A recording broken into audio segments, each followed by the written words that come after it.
Today on the podcast, we have Nicole Robinson, and she's one of the people that I connected with during my time at Portland State. She has her own webcomic, and she's really making community in Portland in the comic scene. So she talks about really coming to Portland and learning the tools of the trade and balancing her work life and navigating the whole coronavirus thing, but really how she decided to make really a community from an idea and space that people can go to seek resources and find support. And so it was a great conversation, and I really hope everybody sort of takes from this conversation the value of building stuff and filling the gaps in that you often want to see in your everyday life. And so without further ado, let's get it started.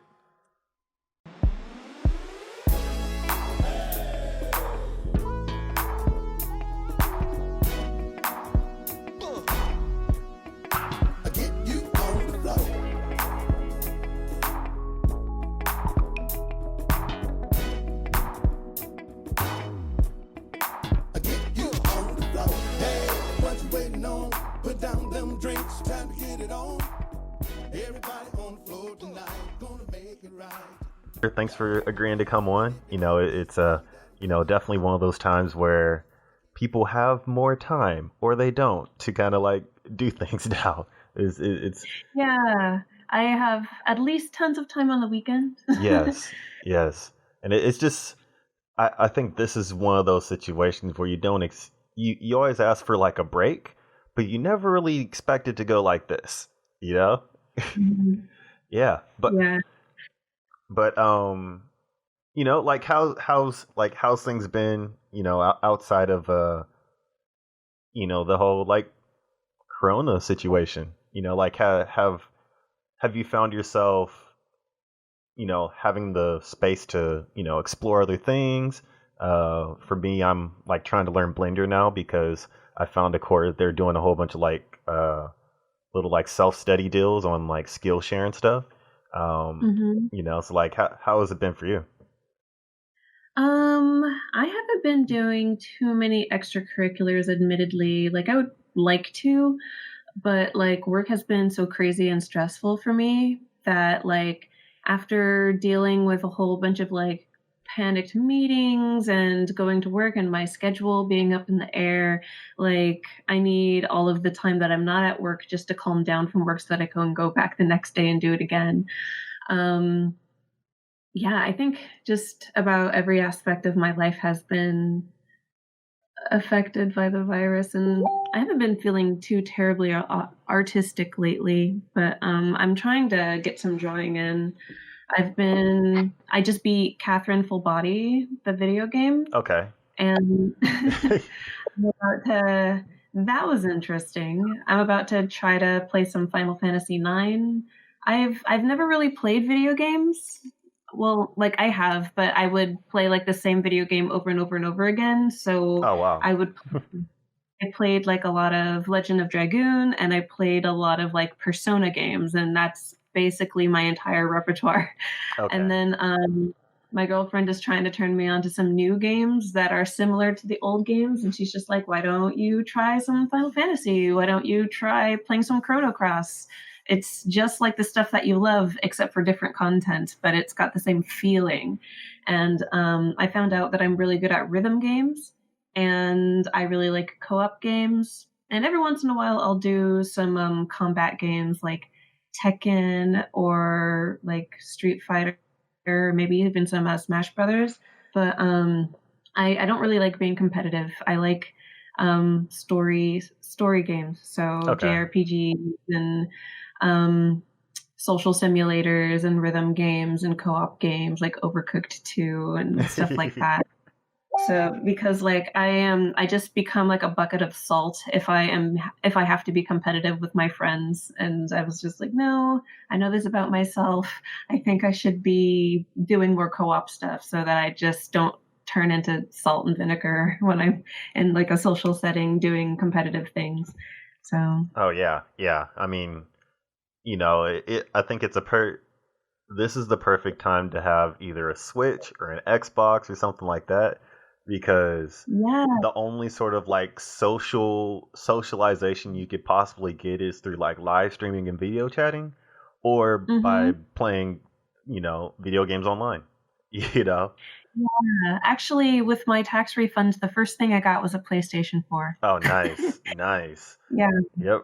And I bought a whole bunch of Persona dancing all night rhythm games and just video games for I'm really excited about it.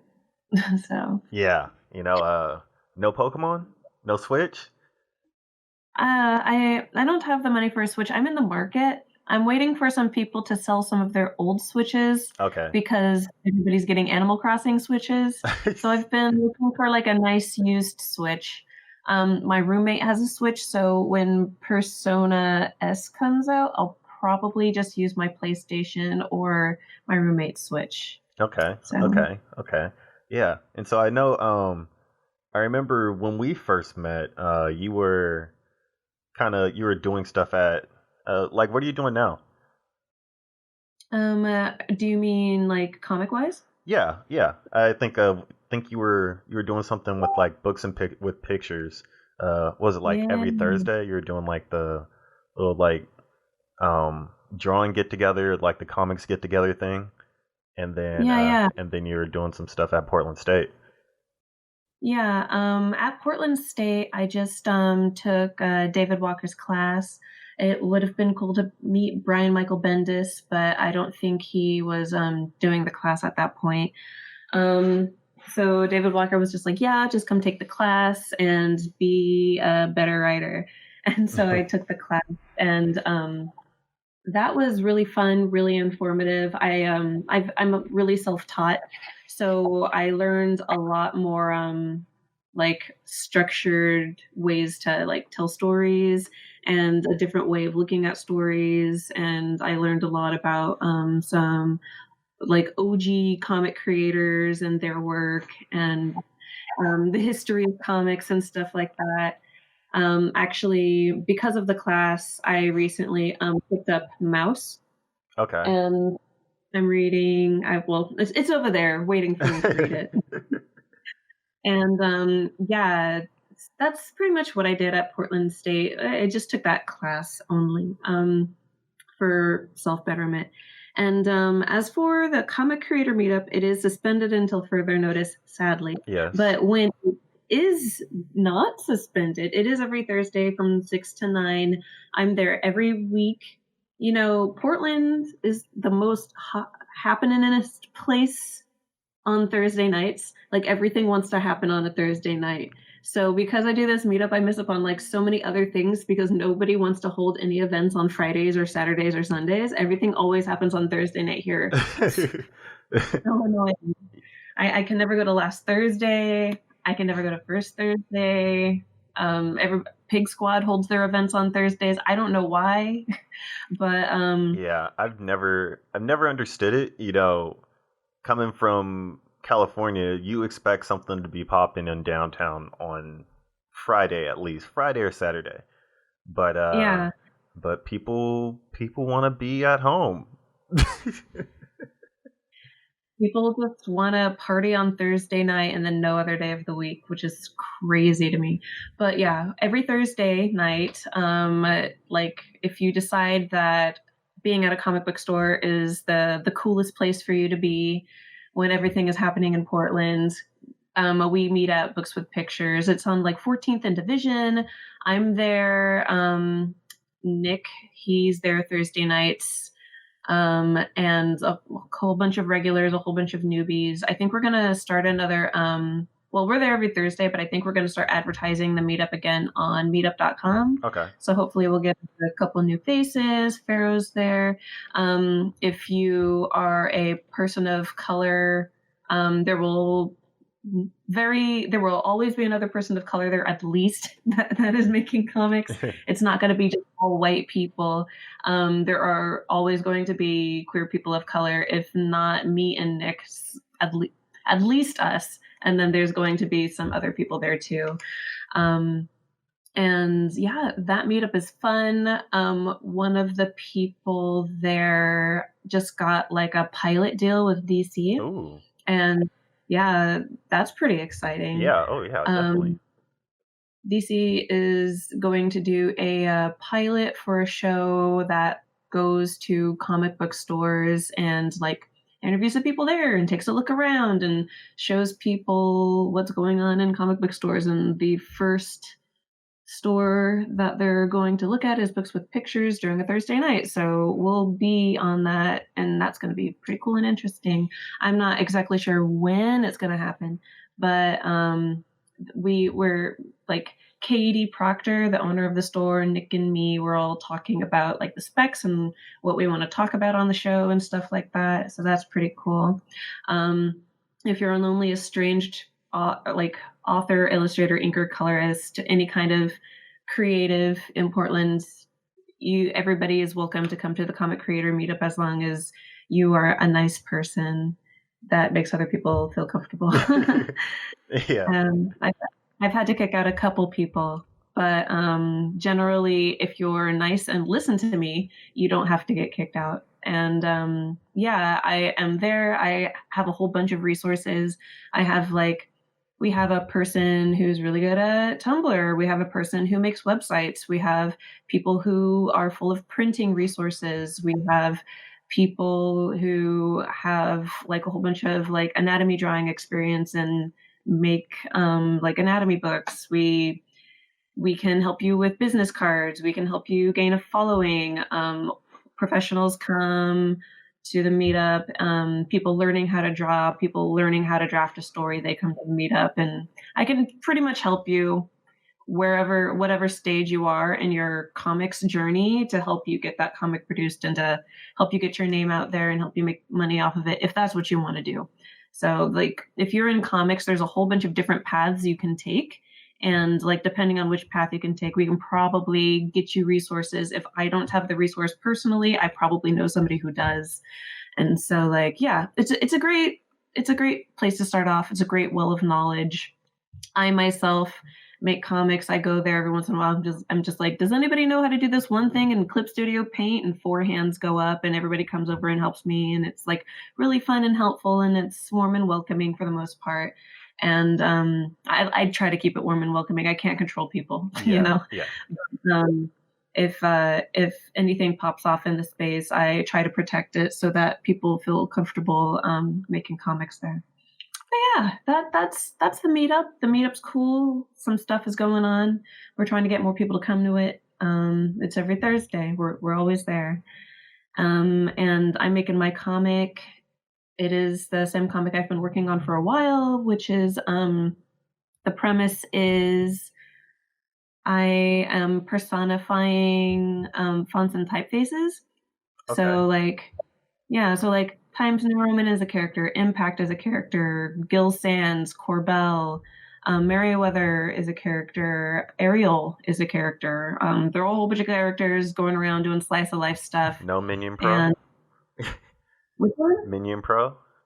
Minion Pro. I haven't thought of that one. So Minion Pro is the default Adobe typeface that if you don't have a typeface or if you don't Uh-huh. have a font installed, they'll automatically switch it to Minion Pro. Oh. Yeah.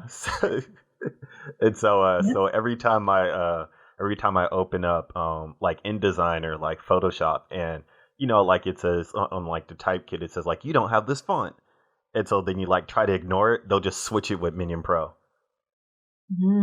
So somebody over there in Adobe really loves Minion Pro. Yeah, I'm gonna yeah. do more of it. This is the type of talk I'm here for. I'm really into just font and typeface talk. I love hearing about fonts, histories of fonts, what fonts are used for. Oh my gosh, Yeah. I'm so happy right now. Have you thought about making your own font? Oh, I feel like I have.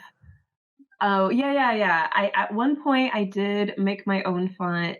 Um, I was applying to an anthology by what is it? Power and Magic Press, and I was going to do like a story about asexual necromancers, shrug. Interesting. And then I was desperately looking for a font that I could put in a book about necromancy. I didn't want it, I wanted it to be like runes, but I didn't want it to be Nordic. And I wanted it to just feel like you were reading the language of the dead if you were looking at it. And so I looked and I looked and I looked and I looked and I didn't find anything. So I sat down on what is this website called? I'm trying to look at my like little tabs here. I sat down on a website maker and I just like drew runes and made it into a font, and I used that for the comic, and it was really fun. I actually had them in like some of the speech balloons too, but my editor took it out and they're like, "This is not needed. We get it." Like, okay, editor, if you say so. But yeah, I made a font, but it doesn't mean anything. It's a whole bunch of runes that don't exist. Oh, dang. I haven't made one with like with actual letters yet, but I should. Yeah. But I'm having a lot more fun using just like existing fonts because that's kind of where my interests lie.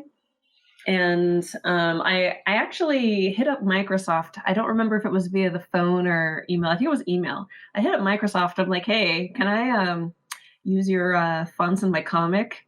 Keeping it really vague. Yeah. And they were like, oh yeah, no, you can totally use our fonts in your comic. And I'm just kind of like, excellent.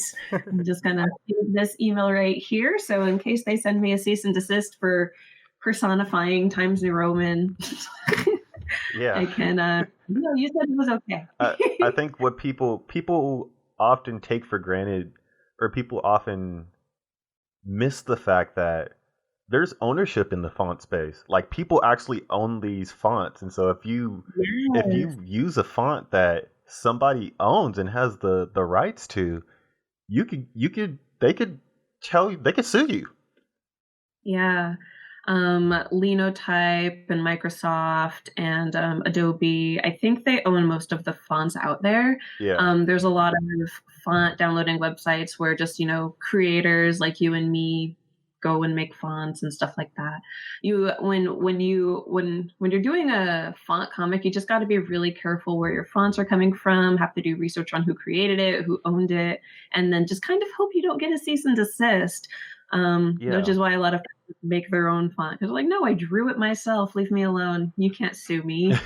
You can sue me. I have the power here. But for me, who like Times New Roman, Impact, Gil Sands, Corbell, they're characters with like faces and bodies, and they date each other, and they're going out doing slice of life stuff. I don't know. If I get a cease and desist from Microsoft, I'm framing it. That's going to be the highlight of my life. Yeah, I think that's one of the things where like you know you've made it when you get a cease and desist from a like a big company like that, because to even get on Yes. that radar, to for them to consider a lawyer and Mhm. do all that stuff, it He's like, "Microsoft read my comic. Wow, I'm so yeah. happy." Like that's like when a business owner makes their first dollar and they frame it. Like that's Mhm, that's up there with that. Like it's infamy, you know? mhm, And mhm. it's infamy, and it's but the reality is, like, if you don't change, like, obviously you will cease to be able to do what you love to do. And you don't want that either. Yeah, man, I have, like, a whole bunch of ideas for my comic. I did, like, a tiny proof of concept, and so now the concept did really well. It took off. It was just, like, this little 8-page thing. And since it did so well, I'm, like, doing, like, a 30-page thing now, but I just draw so slow. It's gonna be a while until I get my cease and desist from Microsoft. Yeah, yeah, yeah. Yeah. I think for me, I tend to make stuff pretty quickly, but with Mhm. that, I always have a lot of shortcuts. So I could work on a book that's like 100 pages, and I could get that done in a couple of months. But it's just because I have a particular style that lends itself to that. Mm-hmm. I'm not drawing like fleshed out backgrounds. I'm not drawing like hyper realistic like human figures. I'm really just getting like the basic shapes and then just really telling that story with that. And so it's always interesting to like hear other people's creative process to where they're like, I've been working on this 30-page story for x amount of time, and I'm like, oh man, I don't have that kind of patience. Yeah, I don't have that kind of patience either, which is why I don't have it in my hands right now. I draw really slowly, and I keep telling myself the best way to develop a shorthand is to just continue drawing, keep drawing, keep drawing, keep drawing, and then a shorthand will happen accidentally. When a more experienced comic creator than me told me that, I didn't want to hear it. I'm like, no, no, I'm going to develop my own style on purpose. I'm going to develop a shorthand on purpose. And no, it doesn't happen on purpose. It Yeah. kind of happens accidentally the more you draw, and then your characters will start like looking the same and stuff like that.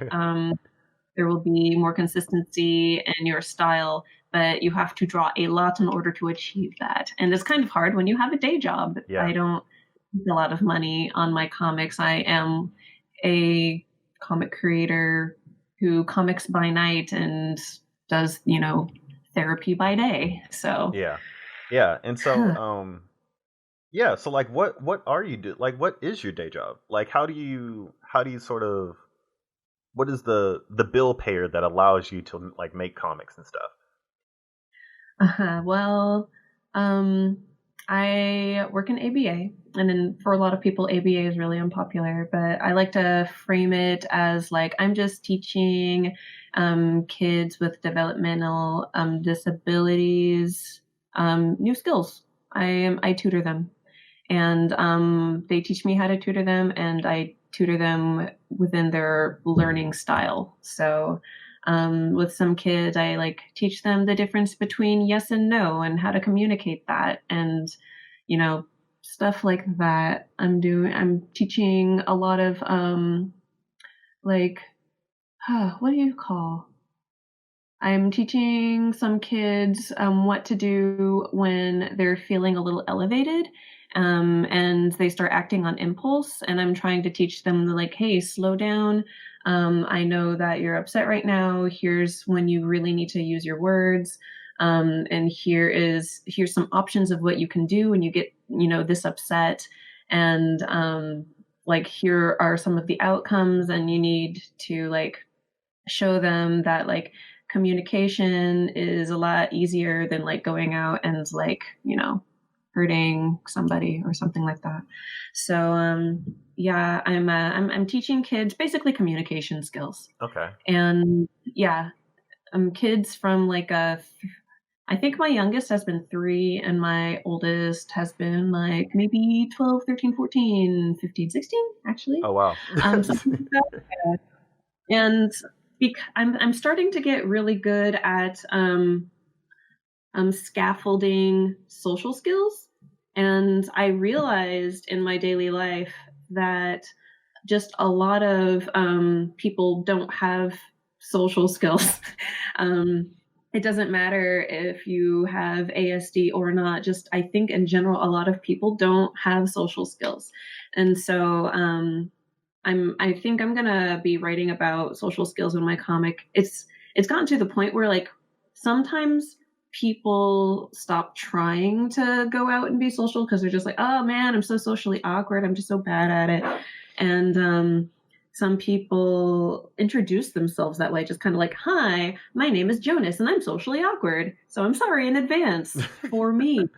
And I'm just like, I hear you and thank you for the disclaimer, I guess. But like, I think I'm going to try unpacking some of these social skills and putting them in my font comic. So I'm just like, here, I'm not here to tell you what to do, but like, if you ever find yourself in this situation, my characters can model some of the ways that you can handle this kind of situation. I'm going to be talking about polyamorous relationships. I'm going to be talking about spoon theory. I'm going to be talking about love languages and learning styles and teaching styles. And I'm going to be talking about like the asexual experience, the aromantic experience, and like what to do if you get overwhelmed in like these kinds of areas.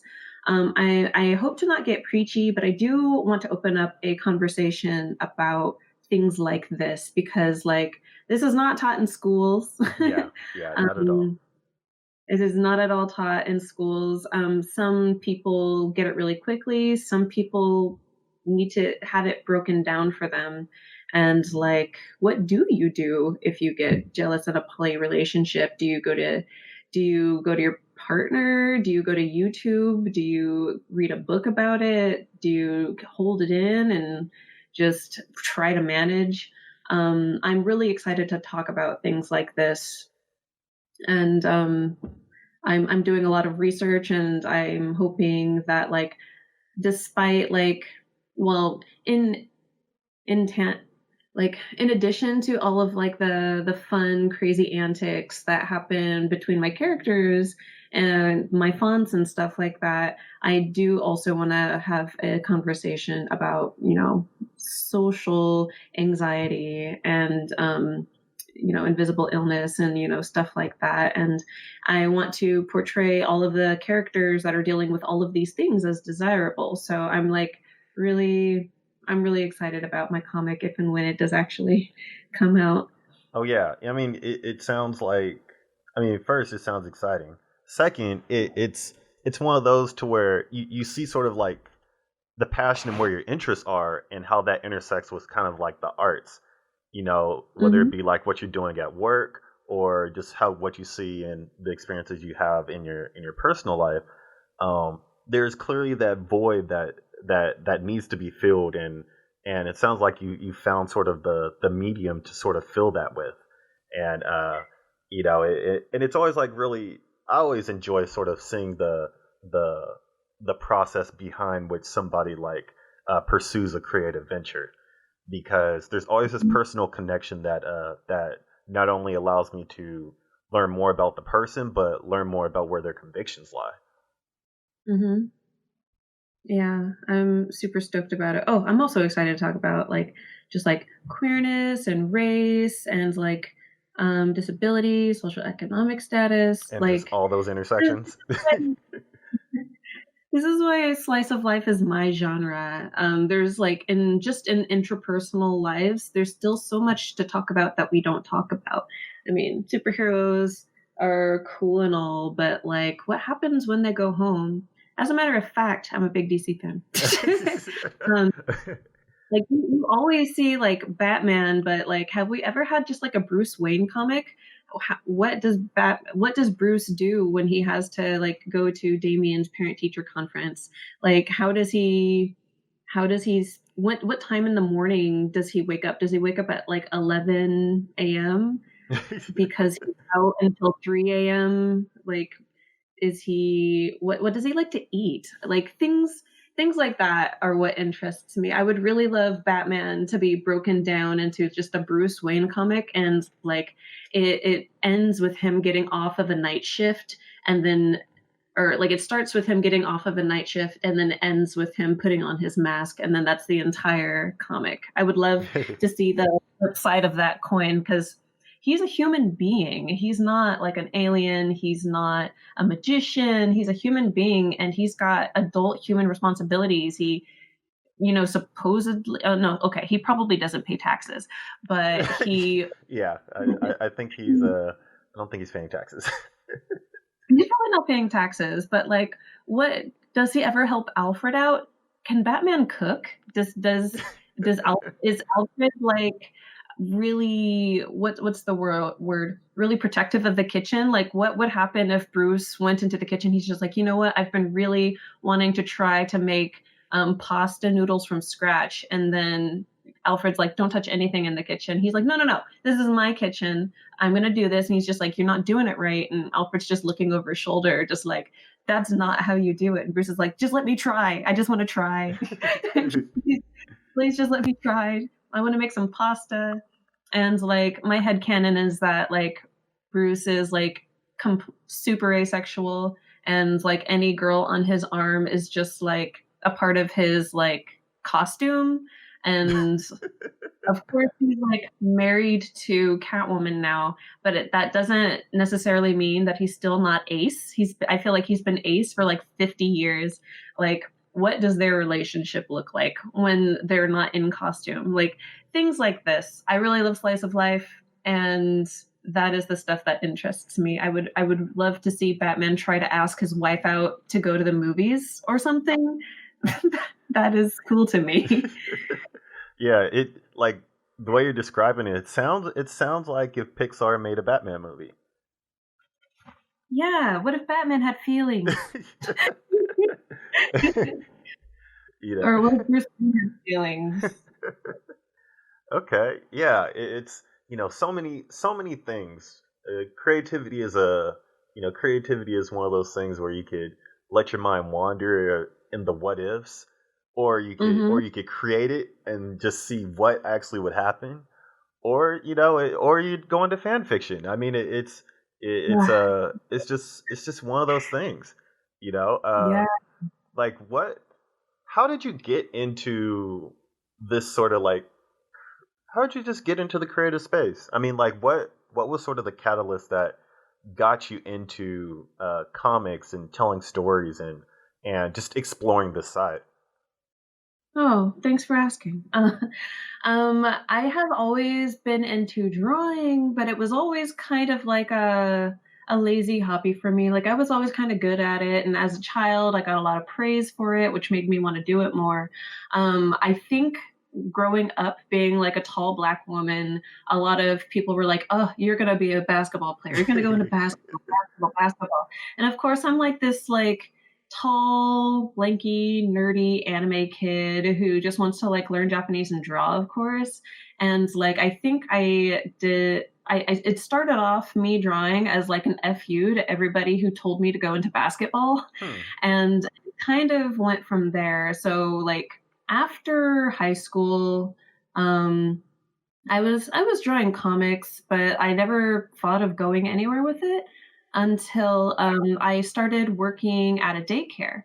And comics are really big in daycare.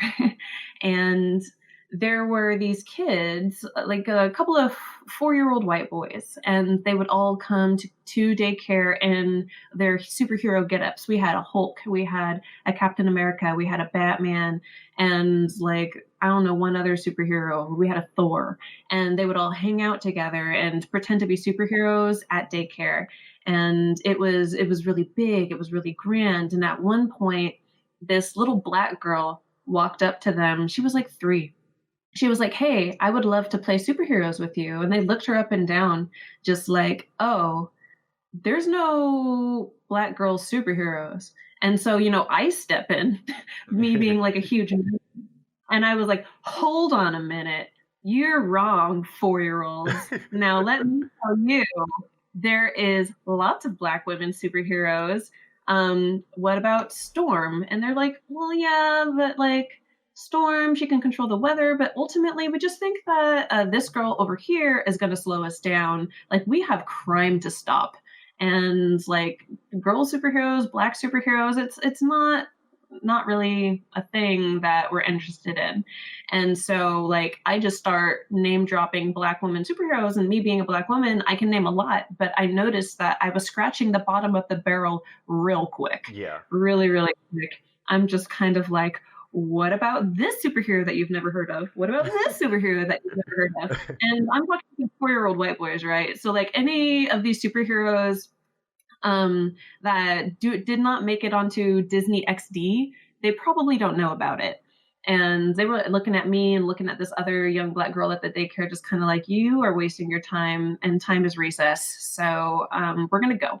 And I was really trying to defend this girl, but the girl just looked at me. It was just, of course, really down. And she was just like, Nikki, it's okay. I'll just go draw. And I was just like, no, no, no, no, no, no, no. We're gonna get you in there. I'm going to change their minds. And she's like, no, no, it's okay. I don't want to play outside anymore. I'll just go draw. I'll go just do stickers or something else. And at that point, I was just like, oh my god, I'm gonna make comics. Okay. This is not fair. because like not only is it important to see yourself represented as somebody capable just so that you know that you can do it, but it's important for other people to see other people not like you to see people like you be important and useful and stuff like that. And I knew that, back in 2000, what year? 12. um, yeah, back in 2012 when this was happening, um, that was not the case. There were no reoccurring Black characters on Cartoon Network except for maybe Young Justice, but that was like an early Saturday morning cartoon. Like Yeah. kids are not awake that early. Steven Universe was not out yet. I mean, like the There were Proud Family and all those shows were off. Yeah, they were off. Like the 90s craze of like being Black is cool with all that and the Proud Family and all of that, it was gone. It was White Town back in 2012. And it was actually pretty devastating. That's when I decided to make stories and comics and to draw and to get my art out there to give young kids like her representation and heroes that they can look up to. And the next time she asks, a couple of white boys if she can play superheroes with them, they're just like, oh my gosh, we love, female equivalent of Black Panther. Yes, please join us. We could use your help to fight evil. I want all kids to know that no matter what their skill set is, no matter what they look like, what race they are, what gender they are, they can be useful and go out there and have fun and, fight the good fight. And I want everybody to know that about everybody else. Representation, as of that point, was very important to me. And this did not just happen with like this little 3-year-old Black girl. It also happened with like a 4 or 5-year-old white girl. They were just like, ooh, no, we don't want to play with you. and and they used the representation on Disney XD to justify why she couldn't play. And I was just like, this has got to stop. So it was mostly that. And then so when I lived in California, I made this friend, and she was in maintenance, and she cleared out like a apartment after somebody had moved out, and they left a whole bunch of comic books in the apartment. And so she grabbed me. She's like, hey, yeah, let's go to the comic book store so that we can get these appraised. I'll put this in a fund or something. So I go with her to the comic book store. And this was a comic book store called The Comic Bug in Manhattan Beach, California. Okay. And I go in there, and she's getting these comic books appraised, and I see a whole bunch of people just drawing in the back together. Some of them are even people of color. I go over there curious because I used to fancy myself as an artist at one point. um, and they were all just doing the damn thing. They were drawing people, comics, panels. It was all really good, and I was like, oh my gosh, hi, I'm Nikki, can I draw with you? And they were like, pull up a chair. It was like really warm and fun. And they were like, yeah, we meet here every week. And it's just like the 7 of us. But this comic book store has chairs and tables, and we draw every Wednesday or something like that. And so I go, and it's great. This is the first time since high school that I've had like people to make comics with. And since we're going every week, everybody holds you accountable, and they're excited to see your work, and it really just got like the creative juices flowing. And so I asked the store owner if I can advertise this little get together on meetup.com, and they said yes. And then within a couple weeks, the meetup went from like the 7 same people to like 40 people at a time would show up, 50. Yeah, thanks to meetup.com, just like a whole bunch of estranged artists in the area would get together and be like, hey, is this the place that I saw on Meetup? And I'm just like, yes, grab a chair, let's draw together. I love you already. And we would draw. And so that because I really liked that community when I moved up to Portland, that's why I started a meetup over at Books with Pictures. Okay. But yeah, so like the daycare thing was when I decided that I definitely needed to get into stories and to get serious about like having representation for children. And then after that, being in a couple of comic book meetups, that's when I was just like, okay, the format that I'm going to do this in is definitely comics. Its style is very appealing to me. I'm going to get this done. And so I hope that answers your question. It was like two different situations, the daycare thing and then finding that meetup group over in Manhattan Beach. And I just kind of took it from there. They're our sister meetup, and yeah, it's pretty great. Over down in California, there's this meetup group called the Wombats, and it's like women, non-binary, all trans Wombat, Okay. and the Wombats meet weekly, and the Sketchy Bug group over at the Comic Bug meets weekly, and then me and my group up here in Portland, we meet weekly, and yeah, it's comics community is great. Like Um, especially out here, because there's a lot. I feel like the comics community out here is very passionate mhm, about just really the act of creating comics, and not only just like the fanboy fangirl sort of, I'm a DC nerd, I'm a Marvel nerd. you know it really just sort of the the skill set and the craft of just making comics in and of itself. mhm.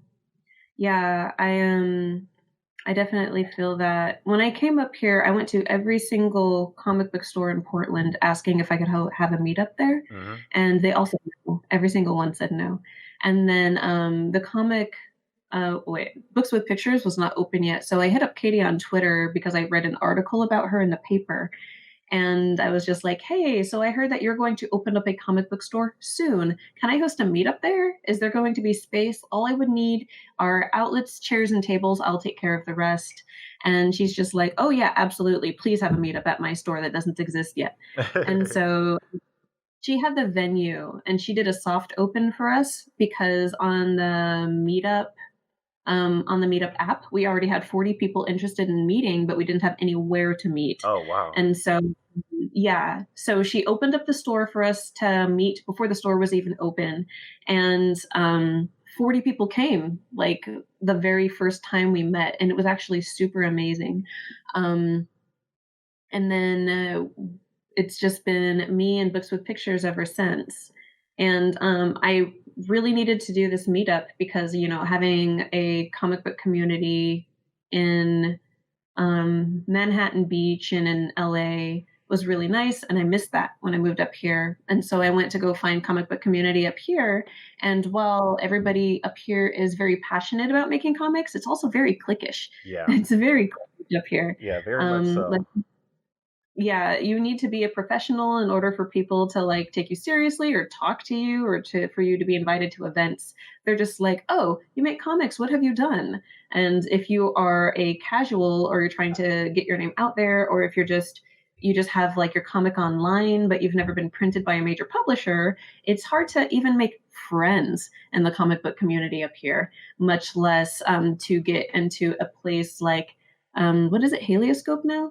Or Yeah, it's like any Periscope or Helioscope. Yeah, one of those. yeah, I'm pretty sure it used to be Periscope and is now Helioscope. Um, I visited um, I visited Helioscope when it was still Periscope, and I was drawing there, and somebody came up to me. I'm not going to name them, but somebody came up to me and was just like, "Hey, what are you doing here? You need to pay to be here," which is, the truth. But me having been in Portland for 3 weeks, having had no friends whatsoever, hearing that from somebody there, I was like, "Oh, I'm so sorry for being here. Let me pack up my stuff and go." And it's been kind of intimidating to go back there. I mean, like you do need to pay to be at Helioscope, to use the space and stuff like that to keep it open. But like it's intimidating and it's a little cliquish. It's absolutely that. Yeah. In order to get there, you need to do a like a work study or something like that Yeah, in order to get like one of those into. like internship things, but it's like not an internship if you're not a student. And oh yeah, it's I think what you're talking about is one of the things that like I've kind of had to deal with as well. Just I think just being a up and coming creator is just the reality of, how do you get into these spaces to start Hmm. off and build a name for yourself and build a resume if you don't have access to it. And the only way to have access to it is if you have experience. And so if, in order to get Yeah, experience, you actually need access. And so, yeah, it's kind of one of those like chicken and the egg things. It's like, well, I need to get my shot someplace. Like, yeah. and if you're claiming to, be open and providing opportunities, then like, I'm here, I'm hungry, like, I make Mhm. stuff already, just like I'm just trying to learn. Yeah, it is the comic space here in Portland is huge. There's tons of comic book publishers here, but it is a little gatekeepy. Yeah. And so when I first moved to Portland, I was hit by that hard, and it was actually really devastating, especially after having a really warming, welcoming place like the Los Angeles Women's Comic Creator League down in LA, or the Sketchy Bug Group, which meets weekly. So I made an everybody's welcome meetup at Books with Pictures, and tons of people came, surprisingly enough. And that's what I do every week. I'm just like, everybody's welcome here. I'm not going to gatekeep. If you are learning how to draw, we can help get you better at that. If you're learning how to write, if you're learning how to ink, we have resources for you. If you're getting your website, if you need business cards, if you need suggestions for websites to post your comic, if you have a comic but need to get it out there in front of eyes, we can help you like get your name out there. Like this is a very good stepping stone to getting to other places in Portland that might seem cliquish, or you need to be a professional in order to be considered, or something like that. And so, this is a very important space to me, and I try to keep it. I try to keep it. I guess is what it is. Yeah, it and I think that that's kind of the beauty of really Portland, because you're going to have those sort of like those barriers that you would see in like other, areas of the country, where there's gatekeepers that, are often white, and they are cliquish, and they try to sort of like keep keep to themselves and within their own. And then there's Hmm. and then there's spaces that are open that allow you to build something from an idea, and then let it catch wind, and then now you have your own community that you could be a gatekeeper for, but that gate is open to everybody, you know Hmm. and it's I think for creators that are coming up, I feel fortunate enough to like kind of be in this space in Portland, because I know what it's like to not have the access that I have now. Yeah, you're just going up to you're going to like every con with your portfolio, and then you just like bow to somebody who you've heard of, and you're like, "Can you please do this and like help me figure out where to go from here?" And they're just like, "Wherever the wind takes you, man. If the wind takes you to Dark Horse, Lion Forge, the wind takes you to Helioscope, the wind takes you over there to DC Marvel, just do it, man." And you're just like, "I have no idea how to get any of those I places." was But thank you for the portfolio review. like, Um, yeah, and it's like it's just kind of crazy, like uh all the things that like I grew up like watching, with like the stuff that Dark Horse made, like The Mask, mhm, Hellboy, Spawn. It's crazy that like Portland, this is sort of like the hub where all that stuff was being made, you know? mhm, And it's really easy to kind of like really like forget about it, because it's not like Portland doesn't have billboards, like like it's really easy to forget about like all the like the pop culture stuff that like you kind of like grew up on is made out here, you know, and it's continued to be made out here. I mean, this is like the home of The Simpsons, you know. Mhm. Oh yeah, I heard that the comic book store owner, the heavysetter guy with like the ponytail, who's like a really gatekeepy comics guy. Yeah. I heard that it was based on somebody in Oregon. Yeah, it's I mean all the way down to like the streets, like Flanders Street, Burnside, like all of like there's such a there's such a culture that it's such an unspoken culture that is kind of ingrained in our a lot of our like you know like media references. Hmm. Yeah, it's just crazy. And so so you're not so you're are you from LA originally? No, I'm from here originally. I was born here, Okay. but when I was really young, like before school, I moved to Tacoma, Washington, and I grew up in Tacoma University Place area.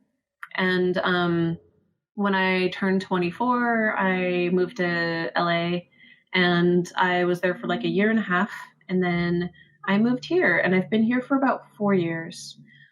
So like while I claim to be a Portland native, I definitely am kind of experiencing Portland for the first time, even though it's been like 4 years now. So I'm like starting to understand Portland, learn its history, know where things are, learn about the communities here. There are lots of communities here. Like I Oh feel yeah. like Portland is a place where you can do whatever you want to do. There's tons of communities to help you get there. You just have to deal with white people owning everything. Yeah. Yeah, very much so. Yeah.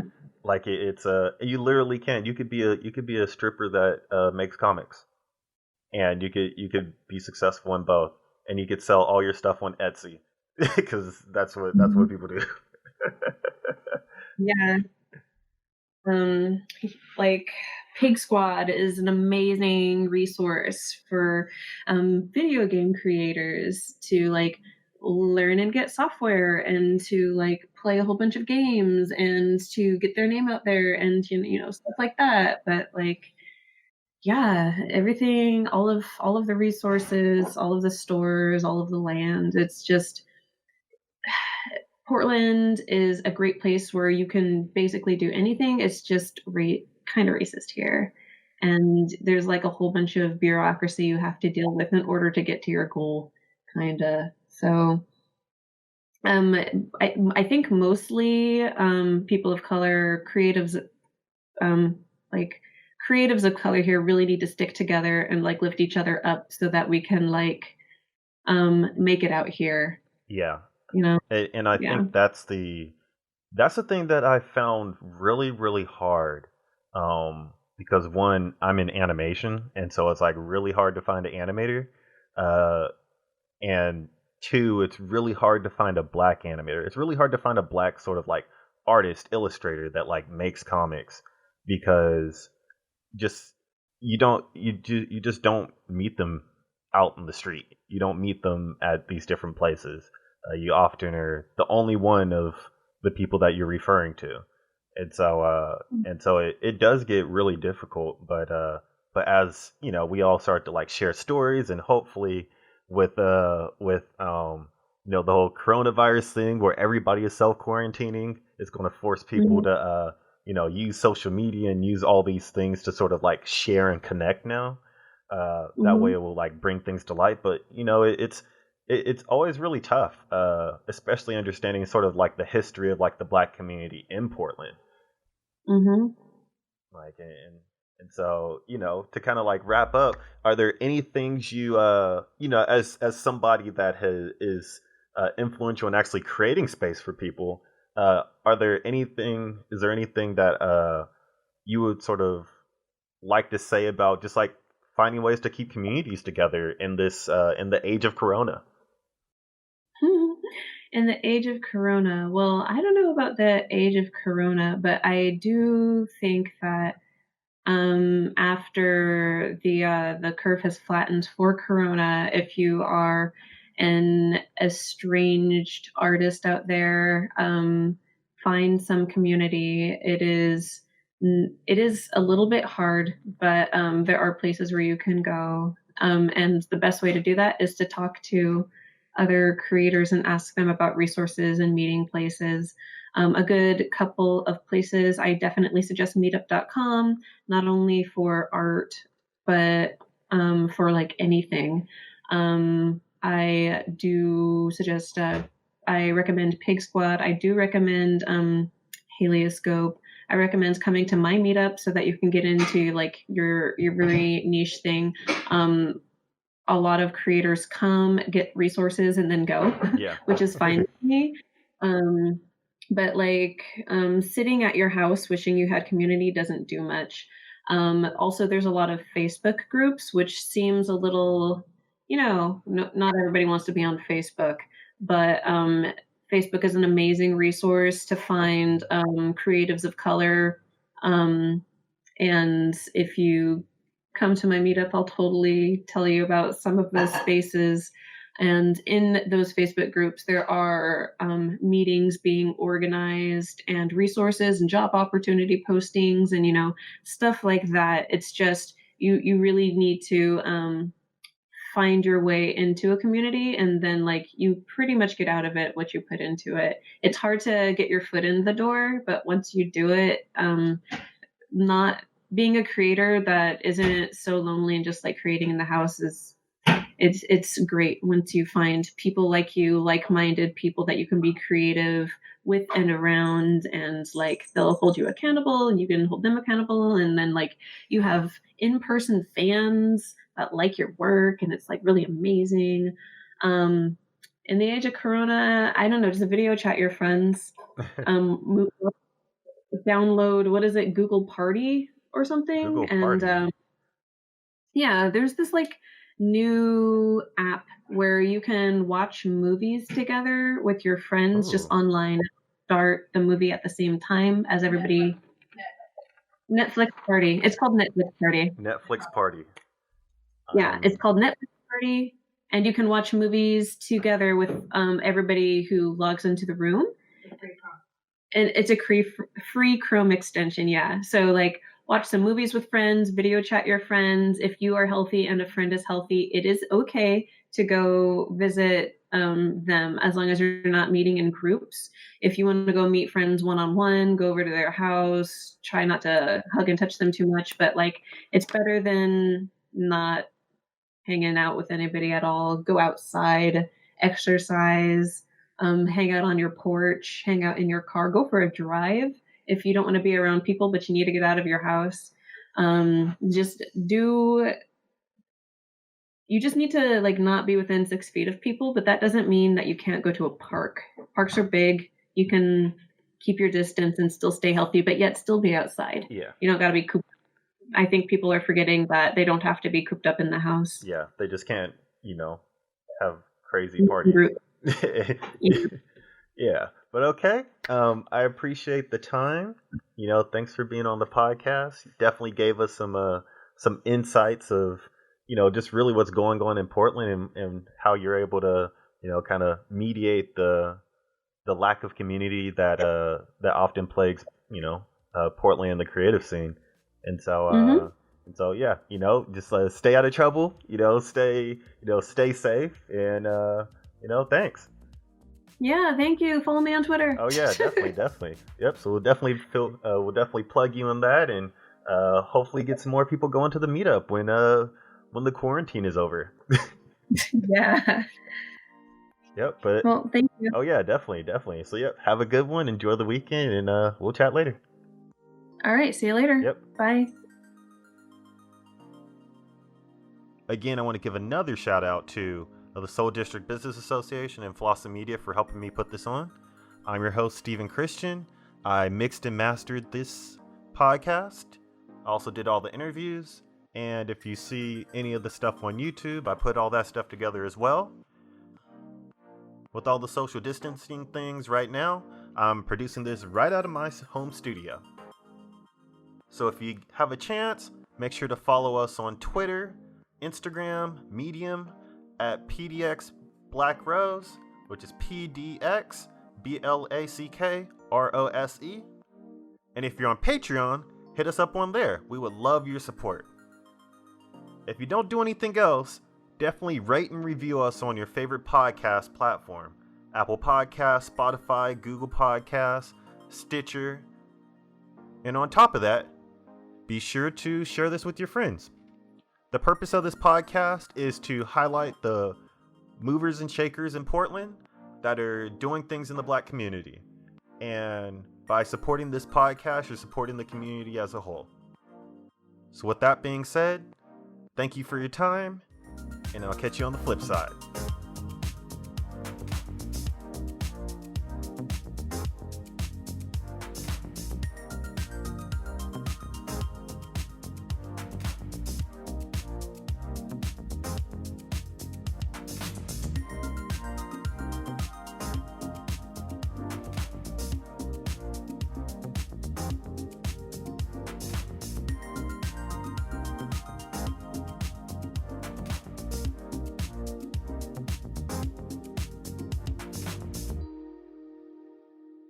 The intro song is brought to you by Andy Stokes, and the outro song is brought to you by Spring Gang from Epidemic Sound.